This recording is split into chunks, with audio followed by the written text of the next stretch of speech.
Bom, quem nunca esqueceu de pagar alguma conta, que atire a primeira pedra, porque eu tenho certeza que eu, você e todo mundo em algum momento da vida já esqueceu de pagar alguma conta, né? Seja na barbearia, seja no mercado que você foi lá e comprou fiado, seja numa pizza que você pediu, rateou com um amigo, esqueceu de pagar o cara, mas quando você lembrar, aí você tem que pagar. Mas é natural que em algum momento todo mundo já esqueceu de pagar alguma conta. Mas aí vem um ponto muito importante. E se você deve, sei lá, 20 reais de uma pizza, você pode esquecer tranquilamente porque são 20 reais. Mas imagina que você tem uma dívida, sei lá, de 20 mil reais. Dá pra você esquecer? Se você tivesse uma dívida de 20 milhões de reais, vamos lá, vamos subir mais um degrau. Se você tivesse uma dívida de 20 bilhões de reais, dava pra vocês que... Cara, 20 bilhões de reais é muita grana, galera. 20 bilhões de reais é muita grana. E foi exatamente isso que aconteceu com as lojas americanas nessa semana, tá? Apareceu um rombo de 20 bilhões na contabilidade da empresa. E isso, nossa, foi uma loucura essa semana. As ações caíram mais de 70% num dia. Teve gente saindo, renunciando ao cargo, diretor financeiro, CEO. Foi uma loucura essa semana com as americanas, tá? Mas se você quer entender exatamente o que aconteceu, fica comigo nesse vídeo porque eu vou explicar tudo pra vocês, tá? Eu não trouxe esse vídeo logo quando saiu, por quê? Porque ninguém sabia muito bem o que tinha acontecido, tá? E agora que já tiveram alguns pronunciamentos, já saíram mais informações, eu decidi gravar esse vídeo pra te falar a realidade do que aconteceu com as lojas americanas e o que deve acontecer. Será que a Americanas vai realmente quebrar? Será que ela vai falir? Tem um jeito disso não acontecer? Quais as possibilidades? É isso que eu vou falar pra vocês aqui nesse vídeo, tá? Mas antes da gente começar, vamos lá, roda a vinheta!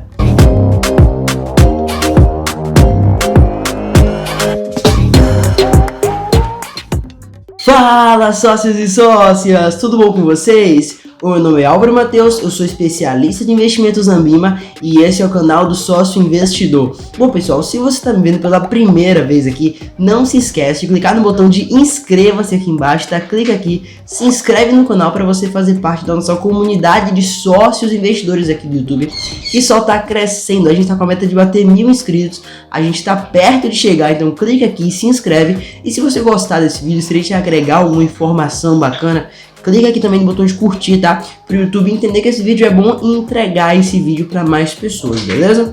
Mas agora vamos lá, vamos pro vídeo. Bom, as americanas começou 2023 com os dois pés na porta, tá? Começou bombando, as ações estavam com expectativa de valorização muito alta, na primeira semana já subiram mais de 30%.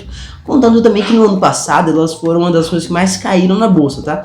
Mas esse ano elas começaram o ano subindo mais de 30%, com as expectativas muito boas, porque chegou uma galera muito boa nas americanas, tá? Chegou o Sérgio Rial, um nome gigantesco lá no Santander, que chegou na presidência das lojas americanas. Chegou o André Couvre como CFO, que é o diretor financeiro da empresa. Então as expectativas para as americanas eram muito boas, porque tinha gente boa entrando na empresa e gente boa tocando o negócio. Eram profissionais que eram muito visados, tá? Muito reconhecidos pelo mercado, que entraram agora nas americanas e agora todo mundo falou, agora vai dar certo, porque esses caras estão no comando. Só que aí aconteceu uma coisa. 9 dias depois dessa galera entrar, ou seja, eles entraram no dia 2 de janeiro de 2023, exatamente. Entraram agora no início do ano. No dia 10, 9 dias depois, os dois renunciaram os cargos, porque apareceu um rombo na contabilidade de 20 bilhões de reais. E assim, pessoal, 20 bilhões de reais deixa eu tentar explicar para mostrar o quão grande é isso, tá? 20 bilhões de reais é o valor da Magazine Luiza, entendeu? A Magazine Luiza, o valor de mercado, tudo que ela tem, todo a infraestrutura, todo o valor patrimonial, tudo da Magazine Luiza, o valor de mercado dela é de aproximadamente 20 bilhões. E a Magazine Luiza, tudo aquilo ali é o tamanho da dívida da Americanas. Americanas, antes de cair pra caramba, estava com um valor de mercado entre 10 e 12 bilhões de reais. Entenda isso. Ela estava entre 10 e 2 bilhões de reais, estava devendo 20. Então estava devendo 2 vezes o seu valor patrimonial, podemos dizer assim, o seu valor de mercado, né? Então isso é uma loucura, é um valor muito alto da empresa. Bom, lembrando também que esses 20 bilhões não é exatamente uma dívida que a Americanas vai ter que pagar agora, tá? Isso, na verdade, foi um ajuste contábil que não foi feito. Eu vou explicar isso daqui a pouquinho. Mas aí, o que aconteceu quando o mercado teve essa notícia, né? Poxa, um rombo de 20 bilhões Americanas. Cara, o CFO e o CEO foram os 2 grandes nomes que estavam cotados para esse ano, pularam no barco e falaram, não vou assumir isso aqui. Saíram. Aí as ações despencaram, tá? A gente teve a maior queda de uma ação na bolsa nos últimos 15 anos. Ela caiu mais de 70% em um dia, tá? Então foi absurdo, tanto que no resultado acumulado dos americanos, você consegue ver uma queda de quase 90%, juntando ano passado e esse ano, tá? Então realmente tá absurdo. E aí até por causa dessa queda histórica que aconteceu, tá? Algumas empresas concorrentes no mesmo setor também caíram pra caramba. Magalu caiu, a Via Varejo, né, que é o grupo da Casas Bahia, também caiu bastante, tá? Tudo isso na quinta-feira, que foi o dia após ser evidenciado esse fato e ter ido ao mercado, né? Esse fato relevante que a Americanas soltou desse ajuste contábil, desse rombo de 20 bilhões de reais. E agora você pode falar, poxa Álvaro, mas como é que uma empresa deve 20 bilhões e ela não sabe que ela deve 20 bilhões? Então, o que acontece? As empresas de varejo normalmente utilizam uma estratégia chamada forfait. É um termo em francês que quer dizer basicamente o seguinte: imagina que ela vai comprar um recurso do fornecedor e ela tem que pagar esse fornecedor, mas ao invés de ela tirar o dinheiro dela para pagar o fornecedor, ela pega um empréstimo no banco, paga o fornecedor rápido, né? Ela parcela aquilo ali e paga antes, então parcelou em 12 vezes. Aí ela vai e pega empréstimo no banco e paga antecipado. Aí ela vai ter um desconto, né? Então o produto vai sair mais barato. E aí o produto saindo mais barato, ela consegue ter uma margem de lucro para pagar o banco depois vendendo os produtos. Então o que acontece na prática? O fornecedor recebe o dinheiro mais rápido, então ele fica feliz. O banco dá um empréstimo e é pago nas parcelas, então também fica feliz. E a Americanas fica, a loja de varejo no geral, né? Fica com mais tranquilidade de pagar as parcelas do banco do que de pagar fornecedor. E aí consegue pagar enquanto a mercadoria vai sendo vendida e ainda manter uma boa margem de lucro, né? Então o nome dessa operação é forfait. E aí o que aconteceu nas Americanas? Qual foi o grande problema? Eles registraram no balanço que pagaram os fornecedores, mas eles não registraram no balanço que esse dinheiro que pagaram os fornecedores veio do banco. Então eles pegaram emprestado do banco para pagar o fornecedor. Aí eles lançaram lá, fornecedores pagos, mas não lançaram a dívida que eles tiveram no banco para conseguir esse dinheiro para pagar os fornecedores. Entenderam o que aconteceu? E aí, isso acumulando por bastante tempo, gerou essa bomba que explodiu agora.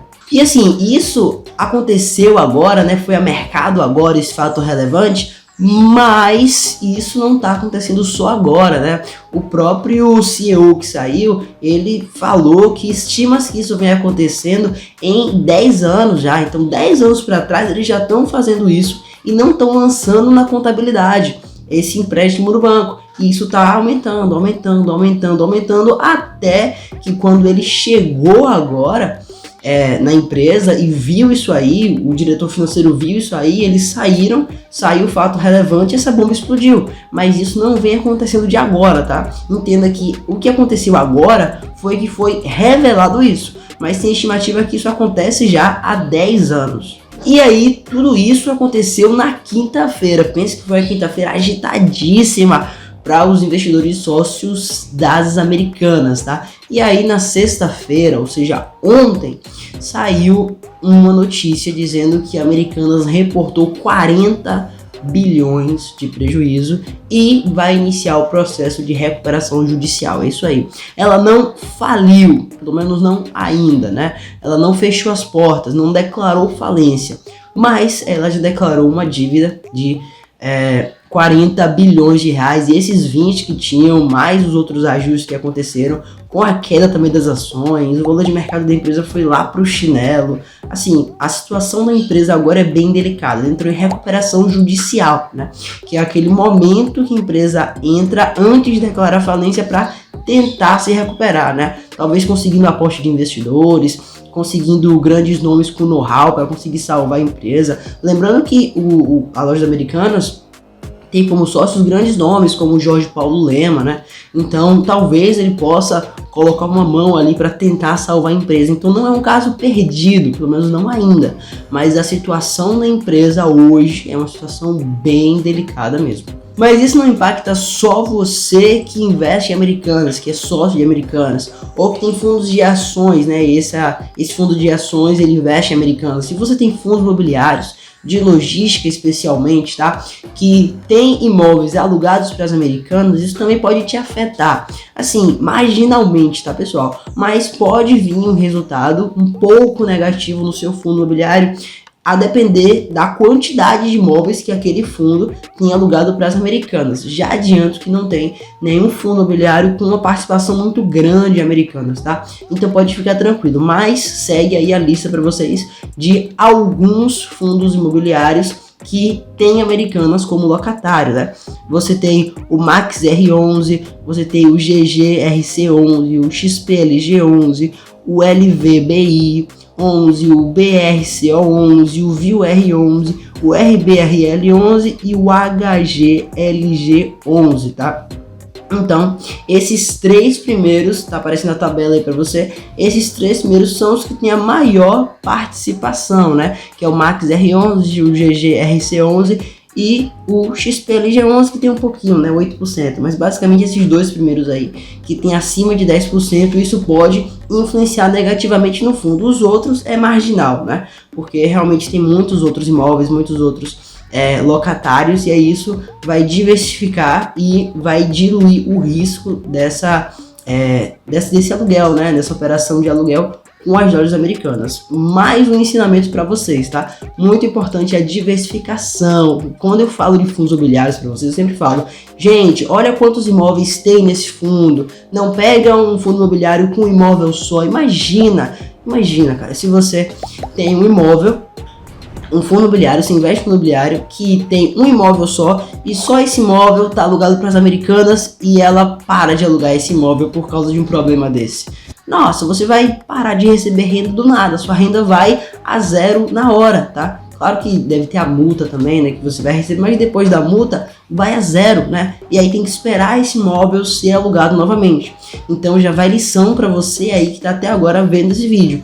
Muito cuidado com a diversificação até em fundos imobiliários, tá? Pegue fundos que tenham vários imóveis, que tenham vários inquilinos, porque essa concentração gera risco e se uma coisa dessa acontece, você acaba sendo muito prejudicado. Mas aí, a conclusão do vídeo, né? Eu não invisto em Americanas, né? E assim, não tô nem um pouco feliz em gravar esse vídeo. Eu tenho que trazer as informações para vocês, mas fiquei realmente muito chateado e senti muito, né? Pelos sócios, né? E pelas lojas Americanas, que é uma loja, assim, de muito tempo, né? De muito renome, tem grandes nomes por trás da empresa. É uma loja que eu conheço, que eu vou desde criança, né? Então, realmente, não fiquei feliz, fiquei triste pelo que aconteceu e espero que medidas venham a acontecer, tá? Para que a empresa saia desse buraco, né? Como eu disse, ela entrou em recuperação judicial. Algumas empresas saem disso, a grande maioria não sai, tá? Mas eu espero realmente que a Americanas tenha um jeito de se salvar, porque é uma empresa realmente que eu tenho um carinho emocional muito grande, né? Eu vou muito nessa loja e tal, no shopping, e acredito que você também vá, né? É uma loja muito grande, muito conhecida em todo o Brasil. Bom, pessoal, então a lição desse vídeo é diversificação. Falei um pouco sobre fundos imobiliários, mas importante dizer aqui também sobre ações. Se você investe, faz seus investimentos, não concentre capital em uma empresa, tá? Imagina se você achava que as Americanas era muito segura, porque era uma empresa que já vinha há muito tempo dando resultado e tudo mais, e ano passado ela caiu, então você até aumentou posição, porque acreditou numa retomada, acreditou nesses nomes que apareceram, mas e aí? Até se você fez uma análise, nossa, Auro, mas eu analisei os balanços da empresa, analisei os resultados, estava melhorando. Mas você viu que o balanço agora já deu problema, né? Eles não contabilizaram coisas no balanço da empresa. Então, nem no balanço você pode depositar 100% de confiança, tá? Porque é um balanço que a empresa emitiu, tem empresas de auditoria que conferem esse balanço, né, e dão um aval dizendo que aquilo tá certinho, e ainda assim acontece esse tipo de coisa. A gente teve essa experiência há não muito tempo com a IRB, por exemplo, né, que ali realmente foi fraude, né? A gente não sabe se Americanas realmente foi fraude, se foi algum problema que realmente esqueceram de fazer isso, ou sei lá qual o motivo que não fizeram, tá? Mas a gente tem alguns exemplos no mercado, e se você estiver muito exposto a alguma dessas empresas, nossa, a porrada vai ser muito grande em você. Então a lição desse vídeo e mais desse acontecimento agora é: tenha uma carteira diversificada, não tenha exposição e concentração em nenhum ativo. Monte uma carteira bem diversificada que você consegue diminuir muito o seu risco e aumenta muito o seu retorno. Beleza? Bom, pessoal, se você gostou desse vídeo, não se esquece de clicar no botão de curtir aqui embaixo, se inscrever no canal se ainda não for inscrito e compartilhar esse vídeo com seus amigos e familiares que tenham interesse em entender um pouquinho sobre o que aconteceu com as lojas Americanas, né? Que tá ouvindo falar, tá acompanhando, mas não entendeu ainda 100% do que houve. Manda esse vídeo para eles que eu tenho certeza que vai ficar muito claro agora todo esse acontecimento. Eu vou ficando por aqui e eu vejo vocês no próximo vídeo.